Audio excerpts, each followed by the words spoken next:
Bienvenue à cette exploration de la pensée vraiment vertigineuse d'Henri Poincaré. On va se plonger aujourd'hui dans son œuvre majeure, La science et l'hypothèse. Oui, bonjour. C'est un livre fascinant parce que Poincaré, il ose vraiment interroger les bases de ce qu'on croit savoir, que ce soit en sciences ou même en mathématiques. Exactement, il nous pousse à regarder de plus près cette fameuse certitude scientifique. D'où elle vient? Est-ce qu'elle est si absolue qu'on le pense? C'est ça, il montre bien sûr l'importance cruciale de l'expérience, on ne peut pas faire sans, mais aussi le rôle plus caché, mais tout aussi décisif, des conventions, des hypothèses que notre esprit fabrique en fait pour essayer de comprendre le monde. Ok, alors allons-y. Notre objectif aujourd'hui, essayer de saisir comment, pour Poincaré, la connaissance scientifique se construit. C'est un peu une navigation constante entre l'observation rigoureuse, l'effet brut, et puis la créativité de notre intelligence. Tout à fait. On va voir que la science, c'est bien plus qu'une simple photo de la réalité. C'est une construction. Et pour commencer, quoi de mieux que les maths? Ça semble être le domaine le plus solide, le plus logique, non? On a souvent cette image des mathématiques comme une sorte de forteresse logique où tout découle parfaitement, étape par étape. Presque comme si on répétait A et A, mais de façon plus complexe. Poincaré, lui, il vient un peu secouer cette image. Oui, il la nuance très, très fortement. Quand il analyse le raisonnement mathématique, il met le doigt sur un outil qui va au-delà de la simple déduction. Le raisonnement par récurrence. Ah oui, la récurrence, ce truc où on prouve pour n égale 1, on montre que si c'est vrai pour n-1, c'est vrai pour n, et hop, c'est vrai pour tous les entiers. Exactement. Et pour Poincaré, ça c'est la clé. C'est ce qui rend les maths fécondes, capables de créer du neuf, de passer du fini à l'infini, en quelque sorte. Donc si je suis bien, les maths feraient plus que simplement dérouler ce qui était déjà caché dans les définitions de départ. Elles auraient une capacité à générer vraiment du nouveau, une sorte de pouvoir de synthèse. C'est précisément ça. Il oppose ce raisonnement par récurrence, qui, comme il dit, condense une infinité de syllogismes et permet de généraliser à la simple vérification analytique. Comme vérifier que 2 plus 2 égale 4. Voilà, ça ne nous apprend rien de fondamentalement nouveau, c'est juste appliquer des règles déjà posées. La récurrence, par contre, c'est une affirmation sur la capacité de notre esprit à répéter une procédure indéfiniment. C'est un outil mental euh, indispensable pour passer du cas particulier à la loi générale. Et c'est bien ça le but de la science, non? Trouver des lois générales. C'est fascinant, cette idée de l'esprit qui construit activement ces outils. Mais est-ce que ça s'applique aussi à des choses qui nous paraissent évidentes, comme l'espace autour de nous, ou l'idée même de continu? On a l'impression que ça vient direct de nos sens. Alors là, Poincaré nuance encore beaucoup. Prenez le continu tel qu'on le perçoit avec nos sens, ce qu'il appelle le continu physique. Il cite des expériences simples comme celle de Fechner avec les poids. Oui, Imaginez, vous ne distinguez pas un poids A de 10 grammes d'un poids B de 11 grammes. d'accord. Vous ne distinguez pas non plus B 11 grammes de C 12 grammes. Pourtant, vous distinguez très bien A 10 grammes de C 12 grammes. Attendez. A égale B, B égale C, mais A est différent de C. C'est contradictoire. Voilà. C'est une contradiction logique qui naît directement de l'imperfection de nos sens. Et c'est justement pour surmonter ce genre de paradoxe que l'esprit humain a, selon Poincaré, inventé le continu mathématique. Inventé, carrément. Oui, ce continu mathématique, avec les nombres rationnels, les irrationnels définis par des méthodes rigoureuses, comme les coupures de Dedekind pour qu'il n'y ait aucun trou, eh bien c'est une pure création de l'esprit. Un système de symboles cohérent, lui, sans contradiction interne.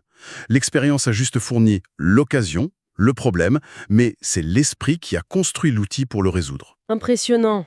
Et pour l'espace alors? La géométrie d'Euclide, celle qu'on apprend tous à l'école, avec ses parallèles qui ne se croisent jamais, est-elle vraie? Est-ce que c'est la géométrie de la réalité? Ah, la grande question. Poincaré s'y attaque longuement.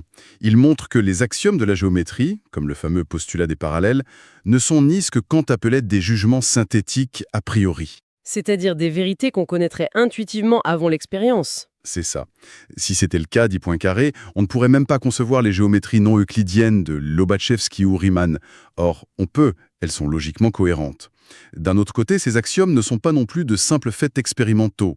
Pourquoi? On mesure bien des angles, des distances. Basées sur l'expérience, elles seraient, comme la physique, une science approximative, toujours en train d'être révisée.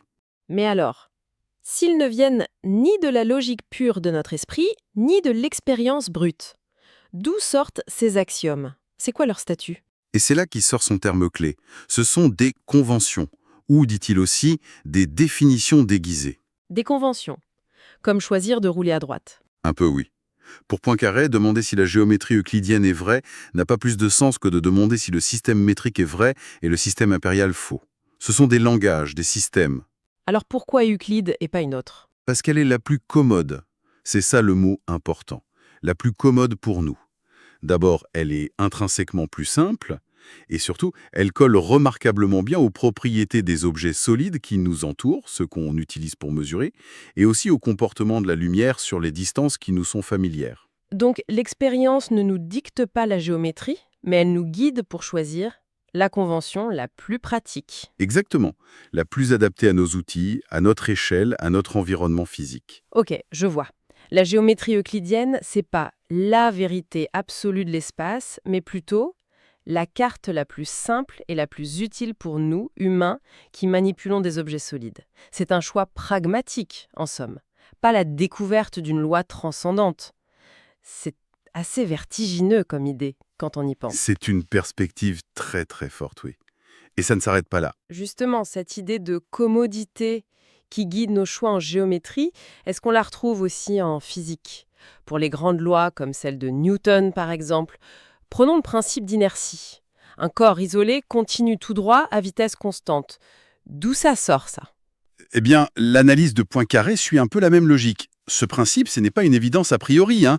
Les Grecs pensaient tout autrement sur le mouvement naturel. C'est vrai? Et ce n'est pas non plus une loi qu'on peut vérifier directement par une expérience parfaite, isoler un corps parfaitement. Être sûr qu'aucune force n'agit, c'est impossible en pratique. Alors, Pour Poincaré, le principe d'inertie, c'est en fait une généralisation. Une généralisation très féconde et surtout, encore une fois, très commode d'une idée plus large. L'idée que l'état futur d'un système ne dépend que de son état présent, position et vitesse. Pas besoin de connaître tout le passé. Mathématiquement, ça se traduit par l'utilisation d'équations différentielles d'un certain type, le second ordre. C'est une simplification conceptuelle énorme, et elle marche incroyablement bien. d'accord pour l'inertie. Mais la loi la plus célèbre, F égale ma, la force égale la masse fois l'accélération. Ça a l'air quand même très concret, non? On mesure des forces, des masses. Comment peut-il y voir une convention là-dedans? Ah, là, son analyse est particulièrement fine et un peu décapante. Il nous lance un défi. Pour vérifier F égale ma par l'expérience, il faudrait mesurer F, M et A, mais de façon indépendante. Oui, logique. L'accélération a, bon, admettons qu'on sache la mesurer. Mais la force F, comment vous la définissez et mesurez sans déjà utiliser F égale ma? Si vous prenez l'équilibre statique avec une balance, il n'y a pas d'accélération. Si vous utilisez un ressort, un dynamomètre, vous supposez la loi de Hooke, F proportionnelle à l'allongement. Mais cette loi elle-même, il faut la vérifier. Hmm, je vois le problème. Et pour la masse M? Pareil, la définir par le poids, une force, divisé par G, l'accélération de la gravité, on retombe sur la mesure d'une force. La définir par la densité. Mais comment définir la densité sans la masse? On tourne en rond. C'est un vrai casse-tête logique en fait. Si chaque terme dépend des autres ou du principe même qu'on veut tester, comment on s'en sort? La sortie que Poincaré suggère, en s'appuyant sur des gens comme Kirchhoff, c'est d'accepter qu'il y a une part de convention. On décide de définir la force par le produit masse fois accélération, et hop, F égale ma n'est plus une loi expérimentale à vérifier, mais devient la définition de la force. D'accord. Mais il reste la masse M à définir alors. Oui, et pour ça, on utilise une autre loi de Newton, la troisième, le principe de l'action et de la réaction. Quand deux corps A et B interagissent, on définit le rapport de leur masse comme l'inverse, avec un signe moins, du rapport de leurs accélérations. C'est un peu technique, mais l'idée c'est que par ce jeu de définitions croisées, les grands principes de la mécanique, qui viennent au départ de l'expérience bien sûr, acquièrent un statut presque logique. Ils deviennent les piliers de l'édifice. Et du coup, ils sont comme protégés d'une réfutation directe par l'expérience? En quelque sorte, oui. Ils définissent les règles du jeu de la mécanique. Donc, Si je résume, ces grands principes comme F égale ma ou action égale réaction, ils deviennent un peu les règles qui définissent les concepts, force, masse, plutôt que de juste décrire une réalité extérieure. Leur vérité, elle n'est plus dans une expérience isolée, mais dans leur capacité à construire un système qui marche, qui est cohérent et qui prédit des choses. Vous mettez le doigt dessus. Exactement. Leur valeur, c'est la cohérence, la commodité, la fécondité de toute la théorie qu'ils permettent de construire. Et c'est cet édifice global qui, lui, est confronté à l'expérience. Et ça s'applique aussi à d'autres grands principes, comme la conservation de l'énergie. Oui, Poincaré analyse ça aussi. Il montre que si une expérience semble contredire la conservation de l'énergie, la réaction du physicien n'est généralement pas de jeter le principe. C'est plutôt d'inventer une nouvelle forme d'énergie qu'on n'avait pas vue, chimique, nucléaire, pour que ça colle à nouveau. Pour sauver le principe, en quelque sorte. Voilà. Poussé à l'extrême, ça peut presque devenir une tautologie, une définition. L'énergie, c'est ce qui se conserve. Mais même comme ça reste un principe organisateur incroyablement puissant et commode pour toute la physique. On voit bien avec tout ça le rôle absolument central des hypothèses dans la science. Sans généraliser à partir de l'expérience, sans faire d'hypothèses, pas de science, pas de prévision. Mais Poincaré met aussi en garde, n'est-ce pas? Il dit qu'il faut faire attention avec les hypothèses. Oui, c'est un point crucial pour lui. Et il insiste, il faut bien distinguer les types d'hypothèses. Il y a d'abord celles qui sont très générales, le fond commun de la physique. Par exemple, Par exemple, supposer que les corps très lointains ont une influence négligeable, ou que les phénomènes varient de façon continue, sans saut brusque, ou admettre certaines symétries. Ça, c'est la base, on n'y touche qu'en dernier recours. d'accord. Ensuite, il parle d'hypothèses indifférentes. C'est des choix de modèles qui simplifient les choses, mais ne changent pas les résultats qu'on peut vérifier. Par exemple, décider si on voit la matière comme continue ou atomique dans certains calculs. C'est utile, mais pas fondamental pour le résultat final testable. Et enfin, Enfin, il y a les hypothèses réelles, celles qui sont vraiment intéressantes pour le progrès. Elles ont un contenu précis, on peut les tester par l'expérience. Si elles sont justes, elles sont fécondes, elles ouvrent de nouvelles pistes. et quels sont les pièges à éviter quand on travaille avec ces hypothèses, surtout les réelles?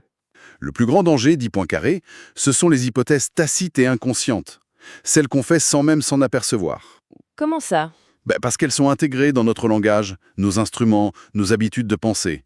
Et comme on n'en a pas conscience, impossible de les remettre en question ou de les abandonner si elles nous bloquent. C'est là que la rigueur de la physique mathématique aide, parce qu'elle force à tout écrire, à tout expliciter. Ah oui, je vois.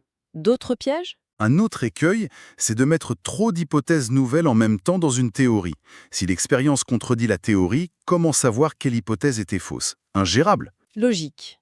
Et si une hypothèse réelle, bien posée, testable est contredite par les faits? C'est un échec, un coup dur pour le scientifique. Alors là, pas du tout. C'est un des points les plus stimulants chez Poincaré. Il dit que le physicien qui voit son hypothèse réfutée, si elle était sérieuse bien sûr, devrait être plein de joie. Plein de joie. C'est paradoxal. Oui, mais pourquoi? Parce que cette réfutation, c'est une occasion inespérée de découverte. L'échec de l'hypothèse, ça veut dire qu'il se passe quelque chose d'imprévu, qu'il y a un facteur nouveau, une loi inconnue en jeu. C'est une porte qui s'ouvre sur l'inconnu. C'est bien plus excitant qu'une simple confirmation de ce qu'on pensait déjà savoir. L'hypothèse fausse a servi à provoquer l'expérience qui révèle la surprise. Une hypothèse ratée, ce n'est donc pas une impasse, mais un panneau indicateur vers une nouvelle découverte. C'est presque ça le but d'une hypothèse. Être testé jusqu'au bout. Fascinant. Bon, alors si on essaie de résumer ce qu'on retient de cette exploration avec Poincaré. Je dirais que le message clé, c'est que la science, elle prend racine dans l'expérience, absolument, c'est la source unique de vérité, dit-il, mais elle ne s'y réduit pas, elle avance en construisant activement. Elle construit des cadres, des concepts, des langages, des conventions, Comme la géométrie euclidienne. des principes qui deviennent des définitions. Comme F égale ma en mécanique. Voilà. Et ces constructions sont guidées par l'expérience, oui, mais aussi par des critères de simplicité, de cohérence, et surtout ce fameux critère de commodité intellectuelle et pratique. Donc, la géométrie euclidienne pas la plus vraie, mais la plus commode pour nous. Les grands principes de physique qui évoluent de loi à vérifier en définition de base, leur justification, c'est moins leur vérité directe que leur utilité, leur pouvoir à organiser notre savoir et à prédire. C'est exactement ça. Et ça a une conséquence importante. Ça veut dire que la science ne prétend peut-être pas nous donner la vraie nature des choses, l'essence ultime de la réalité. Alors, qu'est-ce qu'elle nous donne qui soit solide, objectif? Ce qu'elle construit et qui a une valeur objective, qui dure, ce sont des systèmes de relations entre les phénomènes. Elle tisse un réseau de rapports, souvent en langage mathématique, qui permet de lier les faits entre eux et d'en anticiper de nouveaux. Un peu comme les équations de Maxwell pour l'électromagnétisme. Elles restent incroyablement utiles et vraies dans les relations qu'elles décrivent, même si on n'imagine plus du tout l'éther comme Maxwell le faisait. C'est une excellente illustration, tout à fait. Poincaré insiste là-dessus. Ce qui reste, ce qui est l'acquis solide de la science, ce sont ces rapports. Même des théories anciennes, dont les images nous semblent dépassées, il prend l'exemple de Fresnel et sa lumière vibrant dans l'éther, où les fluides électriques de Coulomb peuvent contenir des rapports vrais qui survivent. Comment ça? Ces relations objectives, on peut les reprendre, les réinterpréter dans un nouveau cadre plus large. Les équations de Fresnel ont été intégrées dans l'électromagnétisme de Maxwell. L'idée des charges ponctuelles de Coulomb a trouvé un écho avec la découverte des électrons. Le langage change, la théorie évolue, mais la structure des relations objectives, elle, perdure. D'accord, alors pour finir cette discussion passionnante, Poincaré nous laisse quand même avec une question assez profonde, non? Si la science est cette construction guidée par l'expérience, mais aussi façonnée par nos choix de commodité, quelle est la nature de la vérité qu'elle nous apporte? Est-ce que savoir qu'une théorie marche, qu'elle est utile et cohérente, ça suffit à notre besoin de comprendre le monde tel qu'il est? C'est une question à méditer. Tout à fait. C'est une réflexion essentielle sur la puissance de la science, bien sûr, mais aussi sur une certaine humilité nécessaire quant à ce qu'on peut vraiment connaître. Un rappel à rester critique, toujours, même face aux outils les plus efficaces que notre esprit a pu forger.